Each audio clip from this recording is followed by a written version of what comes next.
I'm here once again. Yes, Barbados. The country you love. Over here with the E family. Ah. You're rotted.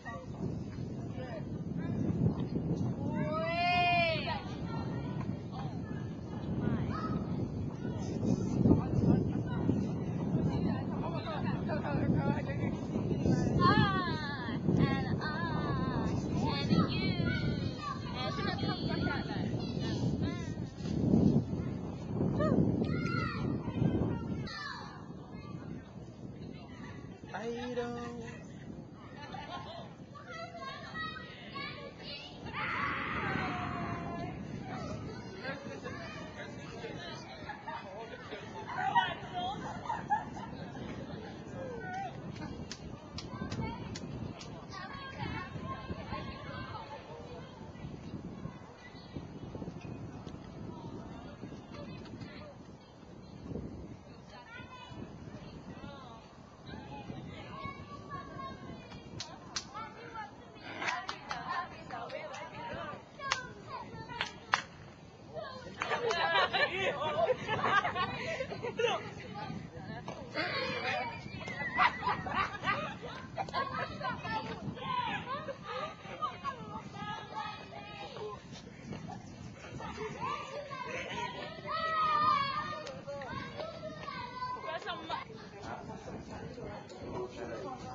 What do you want?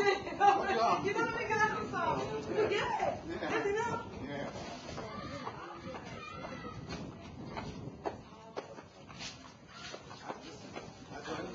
I like the idea. I relish this idea. 20 kids on my hand. Oh, yeah. But it's great. Everyone's got their contribution. Everyone's got their. Yeah, man.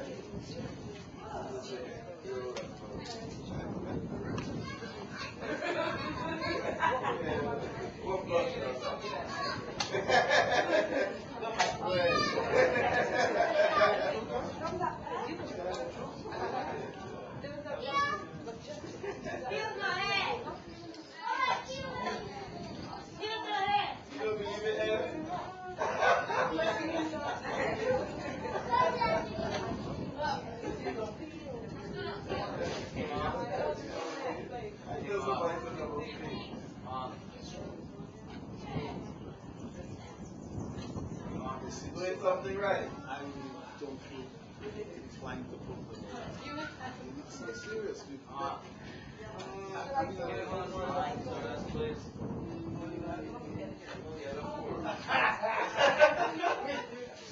Customary for me to do so. I want to give thanks. It's easy.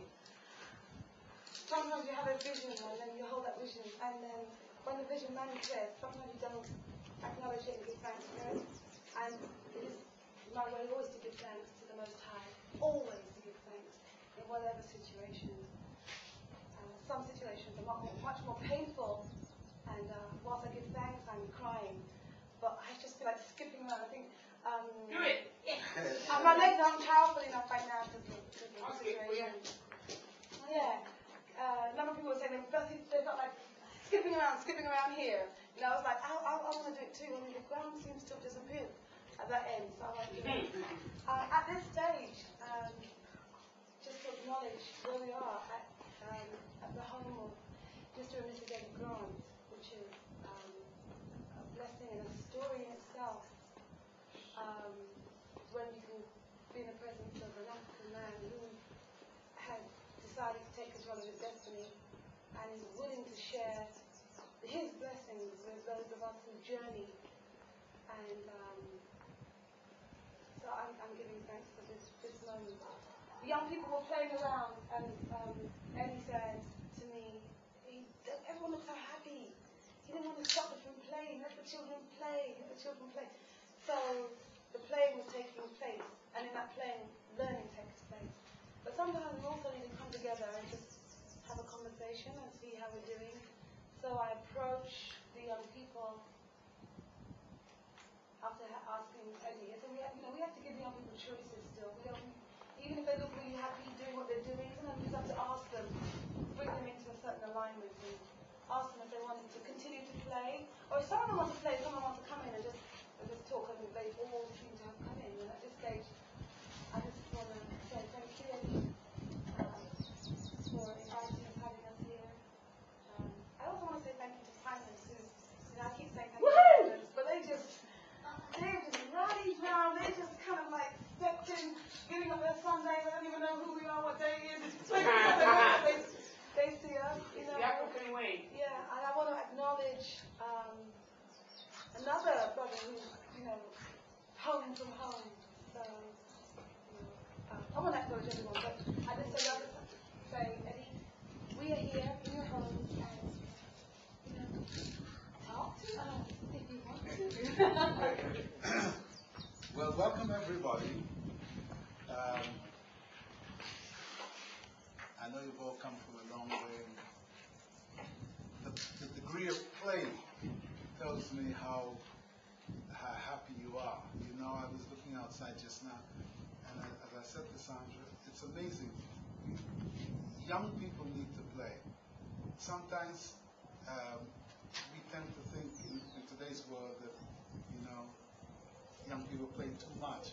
But you have to know about the quality of play. You've got to appreciate when play is being educational as opposed to when play is being disruptive. And I felt very relaxed with the degree of play and the kind of play, because I know most of the kids here would have come from the inner city, London. I know where you've come from. I used to live there. I spent the best part of my life there. I know that there are not many trees for you to climb. I know even if you did want to climb one, the chances are it wasn't accessible. So it was nice to see someone climbing the tree, and the experience I know, I personally as a man who grew from a child in this kind of environment, I know how educational a tree climbing can be. Good and bad. I know it's like to fall out the tree as well. But it's all part of, as they say, life's rich tapestry that teaches a child something that he'll carry forward into his adulthood. I would like to talk to you all about many things. One of them, since I know the background from which you have come, again, because it is also my background, both in terms of the Caribbean. A lot of you all would have been born in England, so I shared sufficient of the English experience as a child to be able to relate directly to you. Both those who were born in the Caribbean, went to England, those who were born in England and left England and came to the Caribbean. I know your experience. I also know your experience as being of African descent. I know what it is like to be that African child in the world today. It's a world that is not necessarily getting better for you, though when I was the age of my little friend over here, I had hoped, and I would have liked to have hoped, that by the time I reached this age, it would have been something that wouldn't have to be considered. But unfortunately today, we're living in a world where it still matters what color you are. And how ridiculous it is seen today when you look at the things that occur on television, the wars and all the social struggles and the strife between people as you see it on the television. So this since I know that that is what's educating you, all of us right now, maybe we can talk a little bit about your place in all of that. You come here to my house, to my home, which is, as I've explained to Sandra, who is your leader, every day that I wake up here, I feel something special. I feel different to if I was living in any other home, because the history of this home is one that is so singular in Barbadian history and in the history of Africans that have been brought here that is worthy of mention. I live in a house that belonged to the plantocracy, to the owners of basically this country from the year 1627. Europeans owned basically this country, and we, the Africans, were the slaves, or we were made into slaves. See, there's a fundamental difference. We have been taught in school that our forebears were slaves. That's not true. There's a slight difference in as much as that they could have been carpenters or lawyers or doctors or kings or whatever in Africa, but in this particular setup, they were called a slave. So you were not the descendants, or we were not the descendants of slaves. A slave is something that is false. It's a false name. We were descendants of Africans, and we could just leave it at that for now because we don't have forever to talk about it. But living in this place every day, I wake up and I think, without any shadow of a doubt, I'm a lucky man. One, I'm lucky to be living in a beautiful view where I can enjoy the sea breeze and all of that, yes. But more important than that, just to be here in this position, young men and women, and that is what you came here the other day to celebrate with. You hear about emancipation. It is meant to be a freeing of your condition. Whatever your condition is, and it's one that has got you in bondage, to emancipate you is to be free of the bondage. So you came to celebrate the freeing up from bondage of Barbadians who descend from Africans. And all around the world where there are African people, that day, that was the celebration. That's what you were singing about. That's what you were being part of. Now, at the time that these people that you hear their names, Bassa and Jackie and Nanny Grigg and Washington Franklin and all these people, at the time that they were in bondage, they had no choice. You wake up in the morning and they literally had no choice. Somebody says, form a line, you go down into these beautiful fields that you see down there, which have no trees, which means that it had no cover, which means that you couldn't hide from the sun, or the rain, or the dust. You couldn't hide from the whip.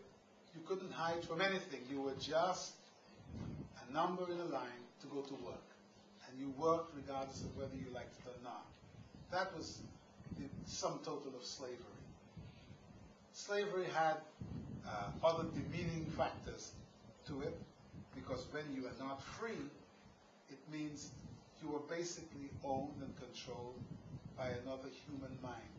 So after a time, your mind ceases to exist. It's like if you stop using your hand, the muscles will atrophy and get to a point where it becomes non-usable. And what happened to African people progressively was that we were conditioned to the point of not wanting to use our mind. So people were thinking for us. Ostensibly the masters who owned us were thinking for us. And that situation really hasn't changed till today. Today, you sit in front of your television now, and those people who are now not only masters of black people, black Africans, but they are masters of white people too. Now they've taken over the entire world, and they see that this mass of people who are out there, of which we of African descent form an integral part, they see us now as just a mass to be controlled. So they control your mind, they tell you what to eat, they tell you what to wear, they tell you what to drink, they tell you what to do, they tell you how to be, and how to be towards others, and how to be to yourself. So when I wake up in the morning and I think about these Africans who died, the young men and women, because most of them were that, because they were not useful if they were not young and strong, because to do the labor in that field, and I can tell you because I've been in that field and I've worked, I know, to do the work in that field, you had to be not like us. None of them looked like us. They were massive. They were like houses. These people, I've read books that describe them. Young men, you may have seen the photograph, the famous Nubian photograph of the two brothers, one sitting on the neck of the other one. And they are mountains of men. Something's happened to us. We cannot do that work anymore. The guys who came here and the girls were massive people. So we've really been interfered with genetically to the point that we are no longer capable of that kind of work. When I think of those people, when I wake up in the morning and I think about those young, strong men and women who had a plan for the next day, even though they were in bondage, their minds were still functioning very much like your minds are meant to be functioning. Their minds were functioning on, well, I got to go to work. When I come home from work, I got to go and try to play. Because there was play. They would have their games that they were handed down to them from Africa, and they would play their worry or whatever it is that they had to play. And depending on their youth or their maturity, they would have play.